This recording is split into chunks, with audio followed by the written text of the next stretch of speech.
Welcome to the UL Research Institute's 2024 Impact Report, where our eminent scientists will share in a series of short videos how their research makes everyday life safer. Though you may not use the term all that much, safety science, or the effort to use science to mitigate public safety risks, has been an essential part of our lives since Underwriters Laboratories was established more than 130 years ago. It's safety science that determines whether your toaster, your extension cords, or a host of other products have a UL mark. And it's safety science that has the potential to resolve today's most urgent global challenges. From clean energy to air quality and digital security, our researchers are applying their expertise to develop the knowledge we need to create a safer and more sustainable world. In the video segments that follow, we're sharing the impact that the knowledge we're building has on our everyday lives. Because, as UK Chief Scientist Sir Mark Walport famously said in 2013, science is not finished until it's communicated. At UL Research Institutes, we take that maxim to heart. Indeed, in 2023, we publicly announced our commitment to open science, which makes scientific research and findings accessible to everyone for the public good. Of course, our open science principles facilitate communication with other researchers to foster knowledge sharing and encourage collaboration. Another important component of our open science reflects the value we place on public engagement with science. By disseminating the knowledge we create, we're doing our part to enable a more informed and scientifically literate society, building trust through transparency, and strengthening public discourse around science. Because, as will be apparent time and again during this impact report, everyday life in today's world requires a fundamental understanding of science. Not just everyday life, but today's greatest challenges require scientific knowledge sharing if they're to be resolved. We tackle the three grand challenges that guide our organization's work: that of building resilience for a sustainable future, advancing individual and societal health in the 21st century, and promoting safety at the human-digital interface. We do this through rigorous research, amplified by partnerships and the free exchange of scientific ideas. I encourage you to join the conversation as our talented scientists discuss our research and our impact as we pursue a safer, more sustainable future.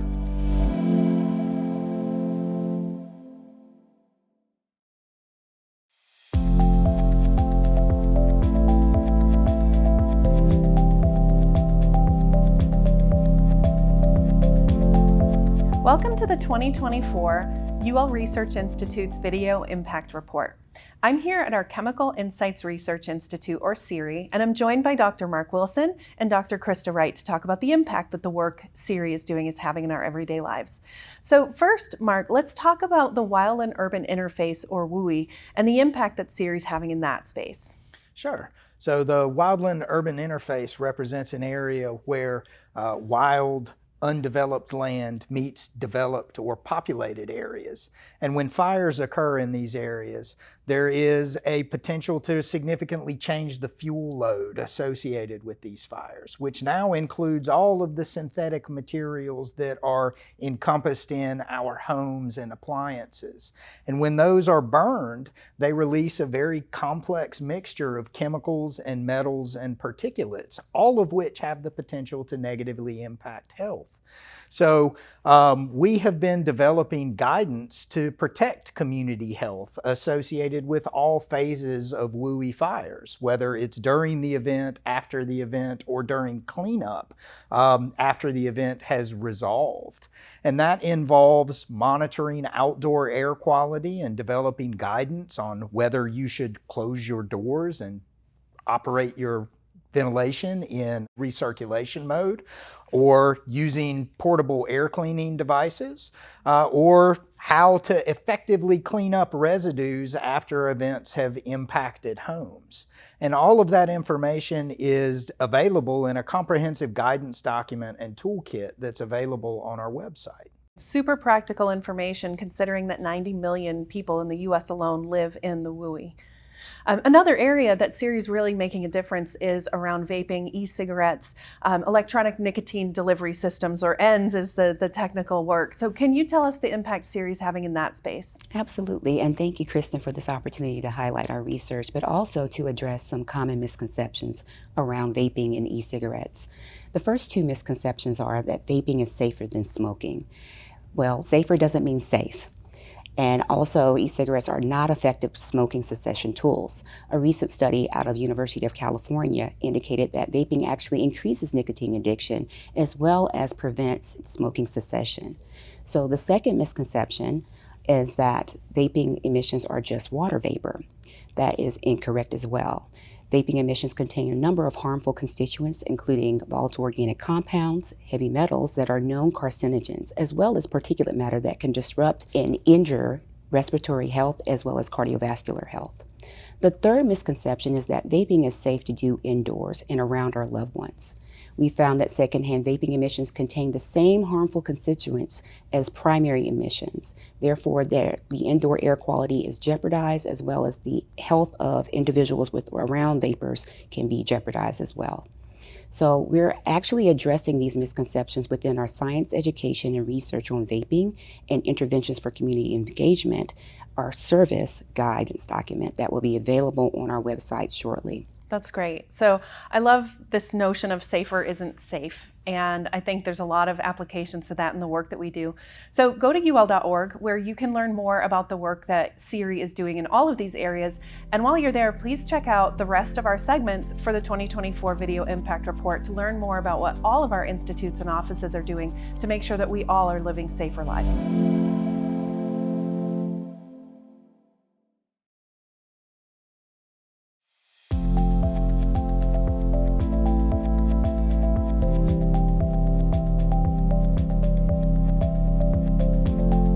Welcome to our 2024 UL Research Institute's Video Impact Report. I'm here today with Dr. Nick Judd, who's a lead research engineer for our Digital Safety Research Institute, or DSRI. So Nick, I'd love to hear more about the work DSRI's doing, particularly this partnership with the Allen Institute for Artificial Intelligence, or AI2. What can you tell us about that?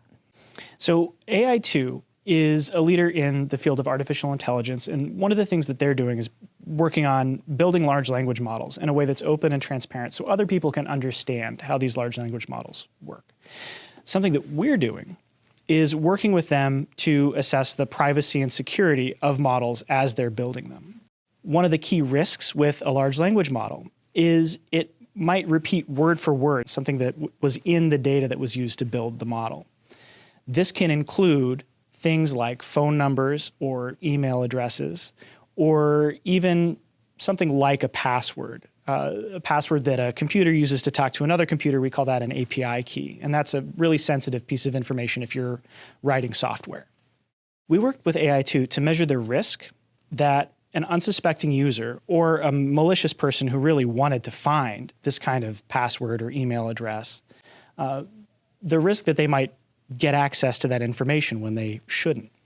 What we found was, as AI2 took steps to make the system more secure and safer, that kind of risk for the unintentional user got better, but the risk in the case of a malicious attacker got worse. Wow, so really building some of the security features as the tools are being built, but there are also tools that are already out there. So how do you go in when those risks are there and work to mitigate them, and tools that are actually already deployed? One of the other things that we did with AI2 was we brought them to a conference called DEF CON, which is a major cybersecurity conference. We worked with the information security professionals there, the hackers, to figure out how we could set up something similar to what's called a bug bounty program in cybersecurity. So this is a way in which you make sure that good guys find flaws in a system before the bad guys do. We found that when AI2 was able to put out plain language statements about how a system should behave, for instance, this system will refuse to answer requests for information about how to commit cybercrime or information about chemical weapons about 80% of the time. One of the hackers at DEF CON who was participating in our competition was able to get the system to respond to requests for information about cybercrime way more often than AI2 was able to update that claim. So this is an example of how something like a bug bounty, which is really important in cybersecurity today, could serve a similar purpose for large language models tomorrow. How are you getting the work that you're doing out into the world for the average consumer to read about? What we're hearing as we're doing this work and building these collaborations is that we're building bridges between AI developers and the subject matter experts who can help them build models that have the kinds of safeguards that they need for kind of regular everyday use. I'm really glad you're doing this work. Safety at the human digital interface, that's our third grand challenge. You can read more about that at ul.org, as well as learn about all the work that DISRI is doing to keep us safe. And while you're there, check out the other segments of our impact report, where you can hear about what each of our institutes and offices is doing every day to make the world safer for all of us.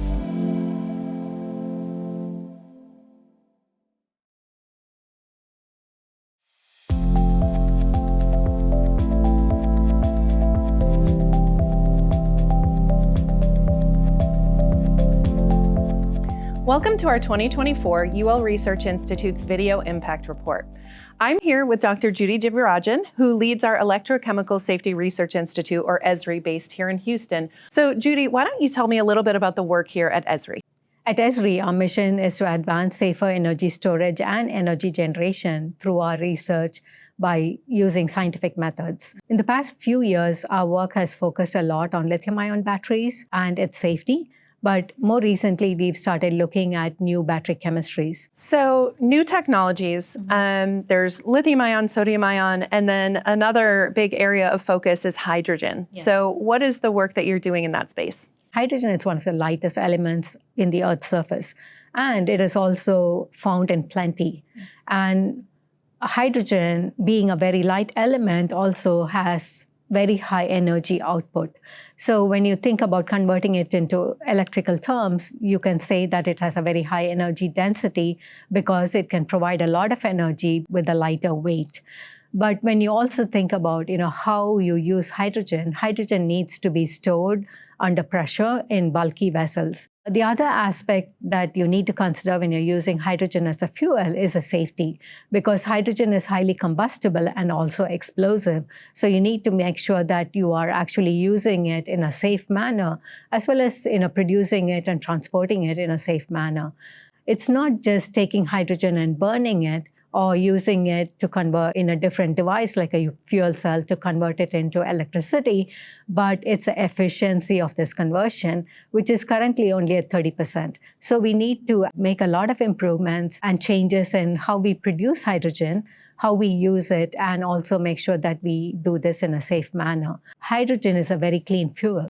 When hydrogen burns, you only get water vapor, which means you don't produce the greenhouse gases that you do with other fuels.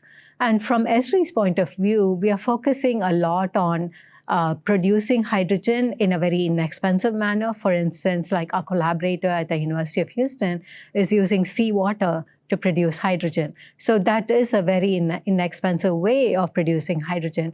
But we're also working on the other end, where we're looking at mixing hydrogen with natural gas and seeing what the optimum ratio will be of this mixture being very safe in its application. So ESRI's impact is both at producing this in an inexpensive manner, making sure that the efficiency of production is high, as well as understanding the safety of how you can safely transport and use the hydrogen. That's great. So the work that you're doing today will inform the next 30 years of this clean energy transition and technology. So thank you so much. And be sure to visit ul.org to learn more about the work that ESRI is doing. And while you're there, you can also check out the other features of our video impact report to learn what all of our institutes are doing to keep all of us safe and secure in this world.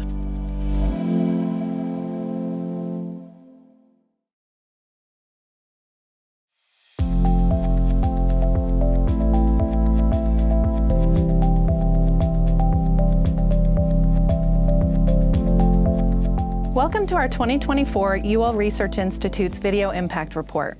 I'm here today with Dr. Steve Kerber and Dr. Craig Weinshank from our Fire Safety Research Institute, or FSRI, and we're going to talk about the impact that your work is having to make it a safer world. In 2024, we did a project with the state of Hawaii after the deadly fires in Lahaina. So can you tell us about the impact that that project had?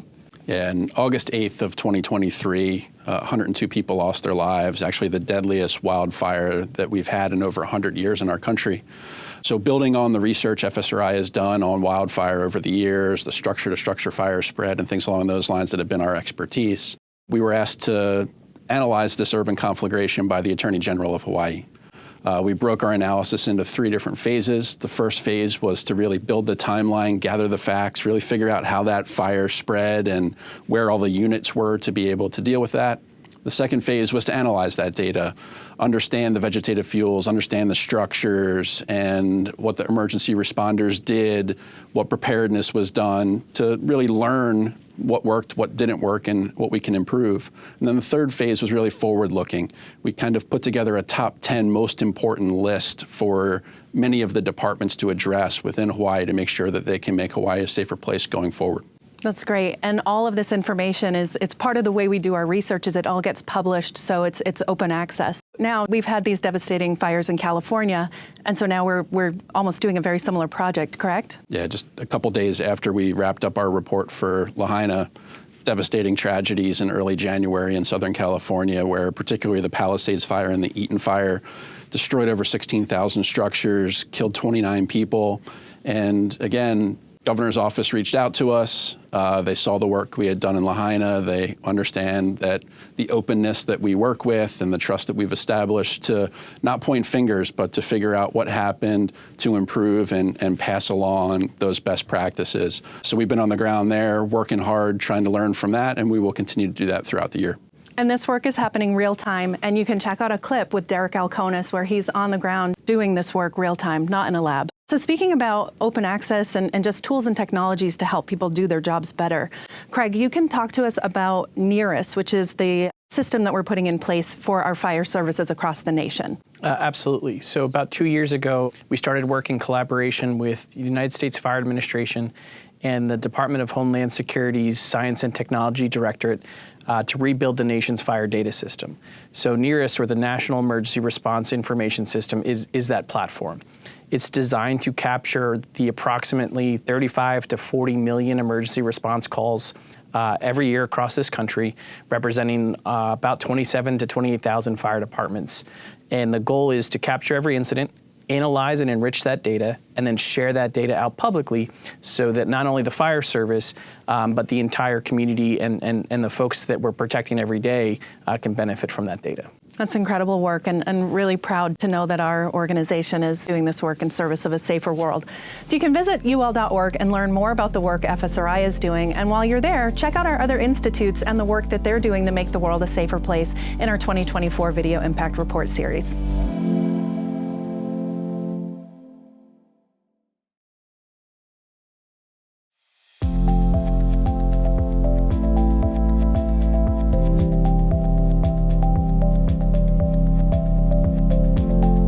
I'm Derek Alconis, Research Program Manager with UL Research Institutes. And FSRI got involved with the LA wildfires due to our involvement in previous investigations. The wildland-urban interface is that zone where you have natural vegetation that is transitioning into the built environment or where people live. It's not uncommon for us to tuck in next to an organization that is doing an investigation to explain the fire conditions. We have the engineering background, but we also have expertise in fire suppression, in understanding the different components of fire suppression, in fire prevention, and fire preparedness, and codes and standards. We dive into specific components of the system and extract as much data as possible to be able to understand what are the key findings in that component, and what are the recommendations that could be moved forward to prevent something like this from occurring in the future.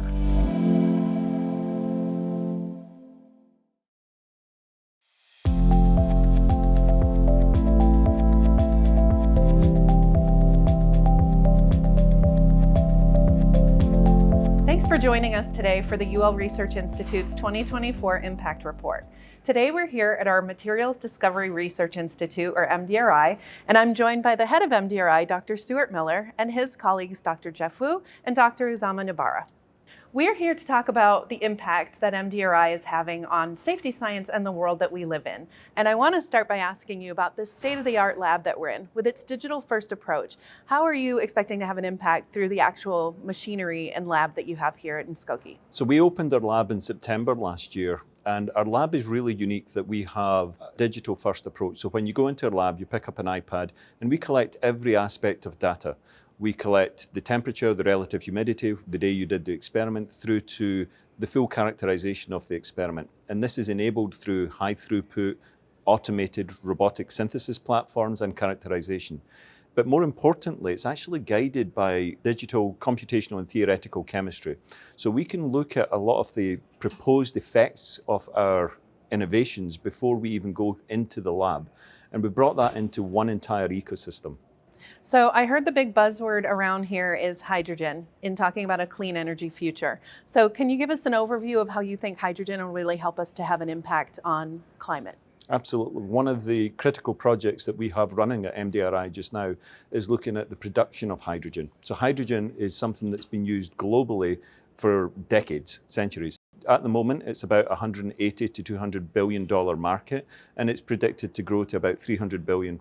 And it's involved in everything from food production to healthcare to gasoline production in refineries, desulfurization. So a really critical material, but we want to look at green hydrogen production. So this is hydrogen production without emitting carbon to the atmosphere.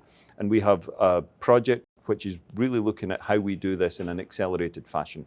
Can you tell us, are there challenges around a hydrogen-based energy future?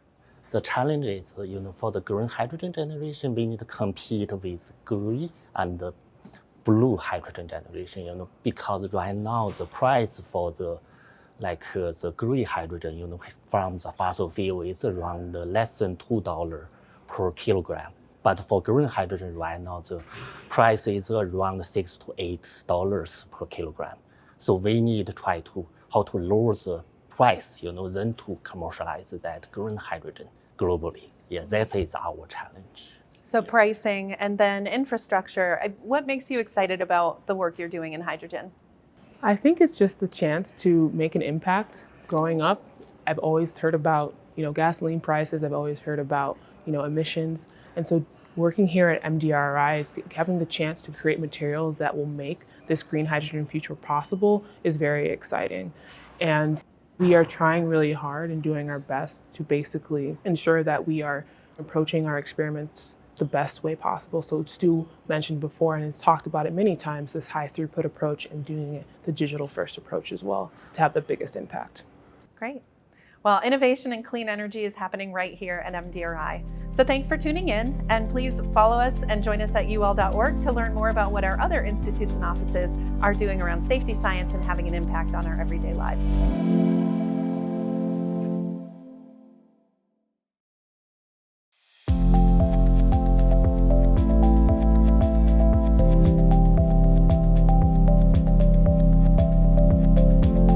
Hi, welcome to the 2024 UL Research Institute's Impact Report. We are here today to talk about our Office of Research Experiences and Education and the work that they do around STEM and safety science literacy. So today I'm here with ORI's Senior Director, Dr. Kelly Kina, who's going to talk to us about the impact that ORI has had since its inception in 2022, but more importantly, with the advancements that they've made in 2024. Dr. Kina, thanks for joining us today. So give us your highlights.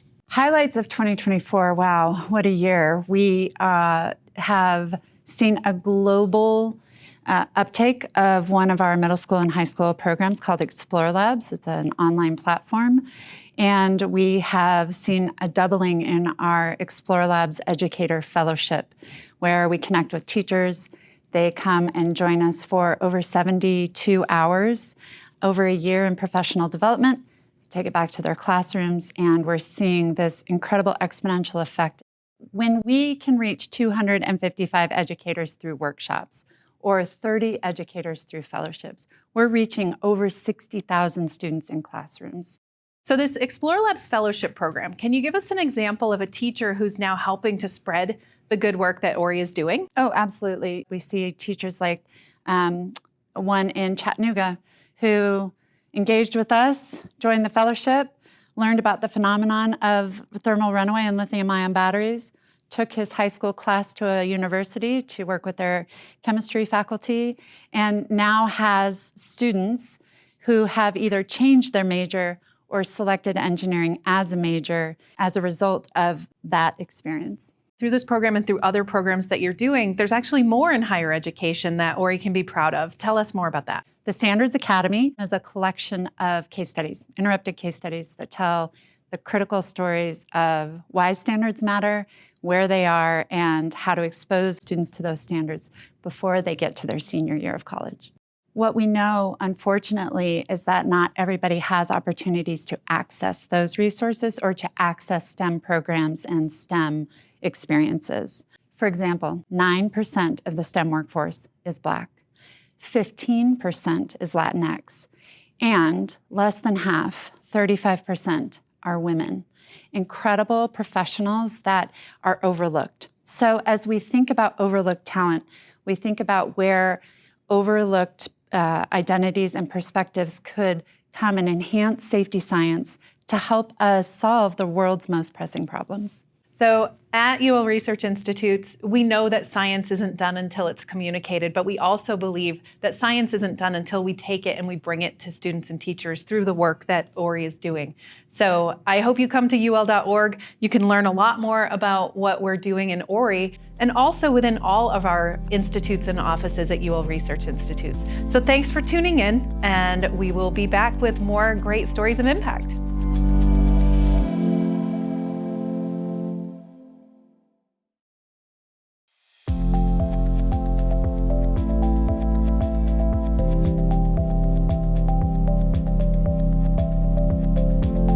Welcome to our 2024 UL Research Institute's Video Impact Report.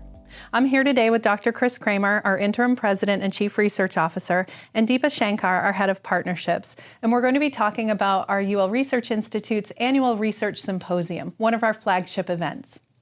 So this year's theme is protecting health and safety in the modern world. So Chris, can you tell us a little context around what do we mean by modern world, like 21st century, versus the way we would think about health and safety 50 to 75 years ago? So Kristen, our mission is really to address how has human health been impacted since the beginning of the Industrial Revolution, because we, as humans, have changed the environment in significant ways through the technologies we've adopted, through the chemicals we've created, plastics as an example, that are just part of our everyday life now. But the health consequences of many of those, as we're exposed to them, are not well known. There's over 140,000 anthropogenic chemicals in our environment, and maybe 5% of those are the human exposure risks well understood. So we're dedicated to trying to better illuminate what some of those risks are and how we might go about mitigating the risks, either by replacing those compounds, by protecting better against them. That's a big research area, but really critical for human health and safety. And so Deepa, that's where you come in. As the head of partnerships, you run the symposium. So aligning our symposiums, this is the second one, with our 3 grand challenges. What were your challenges in bringing the right people together to talk about the issues at hand in terms of protecting health and safety for humans? Sure. Thank you, Kristen. Let me reiterate that none of the challenges we are looking to solve can be solved by one single entity. And that's especially true with our Grand Challenge 2 that's focused on individual and societal health in the 21st century. So we are looking for partners from around the world in order for us to have the global impact that we are pursuing. But it can be tricky when we are looking to identify partners that are working in those areas of research that is pertinent to the challenge itself. we are looking for a place where we can bring all these bright minds together so we can look at the challenges holistically from various disciplines so we can solve the problem together rather than just look at individual components. And that was the impetus behind UL Research Institute's setting up the annual research symposium. It is serving as a catalyst for future collaborations, so we can bring all these brilliant scientific minds together so they can share their research insights, share knowledge in an informal setting, but at the same time discuss pain points and figure out how they can come together in solving some of the world's greatest challenges. So, Christy, in thinking about CIRI and having the symposium kind of in the backyard of where we operate, what was that like for you, or how did you leverage the symposium to truly bring CIRI's work forward and create impact for the organization? Right. So by being able to engage so many different kinds of stakeholders and experts in different kinds of fields, one specific example for us is that we created our Clear the Air website, which is a public service website, pulls together all kinds of resources that communities can use to protect people's health during and after a wildfire. And by having that opportunity to collaborate, by having that venue available to collaborate, we were able to also produce a guidance document around that topic and a toolkit which provides a number of useful resources for communities when they're trying to protect community health before, during, and after a wildfire. And as a result of that, now, even additional organizations, government agencies, other types of community groups are sharing out all of those resources, getting that information into the people's hands who really need it the most during a wildfire. So that's super exciting.